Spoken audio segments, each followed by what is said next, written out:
राजा विक्रमादित्य अपने साहस और न्यायप्रिय स्वभाव के लिए पूरे राज्य में प्रसिद्ध थे। एक दिन तांत्रिक ने उन्हें एक कठिन कार्य सौंपा। उसे जंगल में लटकते एक पेड़ से बेताल प्रेत को पकड़कर लाना था। राजा बिना किसी भय के अंधेरी रात में श्मशान के पास पहुंचे। वहां एक पीपल के पेड़ पर उल्टा लटका हुआ बेताल हंसते हुए बोला, राजन, तुम मुझे बार बार पकड़ते हो, पर मैं बार बार उड़ जाता हूं।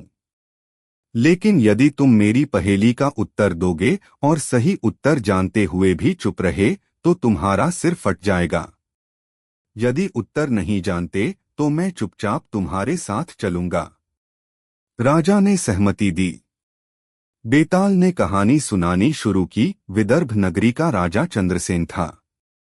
उसकी पुत्री मदन सुंदरी का विवाह वीरसेन नामक युवक से हुआ। एक दिन वीरसेन दूर राज्य गया। उसी समय वहां एक योगी आया और राजकुमारी को देखकर मोहित हो गया। योगी ने राजा से कहा कि यदि वह उसकी इच्छा पूरी नहीं करेगा तो वह राज्य को शाप देगा। डरकर राजा ने पुत्री को योगी को सौंप दिया, पर राजकुमारी ने अपनी बुद्धिमानी से योगी को नष्ट कर दिया और स्वयं को बचा लिया। अब प्रश्न यह है कि इस कहानी में सबसे बड़ा साहसी कौन है, राजा, राजकुमारी या वीरसेन? राजा विक्रमादित्य कुछ क्षण सोचकर बोले, सबसे साहसी राजकुमारी है, क्योंकि उसने अपने प्राणों की रक्षा करते हुए योगी का अंत किया। राजा ने तो भयवश पुत्री को सौंप दिया और वीरसेन तो वहां उपस्थित ही नहीं था। उत्तर सुनते ही बेताल फिर पेड़ पर लौट गया।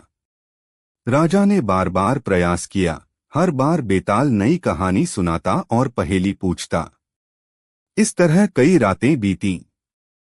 अंततः जब राजा ने अंतिम प्रश्न का उत्तर नहीं दिया क्योंकि वह वास्तव में नहीं जानते थे, तब बेताल उनके साथ चला आया। तांत्रिक को सौंपने से पहले बेताल ने राजा को चेतावनी दी कि वह तांत्रिक के विश्वासघात से सावधान रहें। राजा ने समझदारी से तांत्रिक का वध कर दिया और राज्य को उसके दुष्कर्मों से बचाया। इस प्रकार राजा विक्रमादित्य ने साहस, बुद्धि और न्यायप्रियता का परिचय दिया।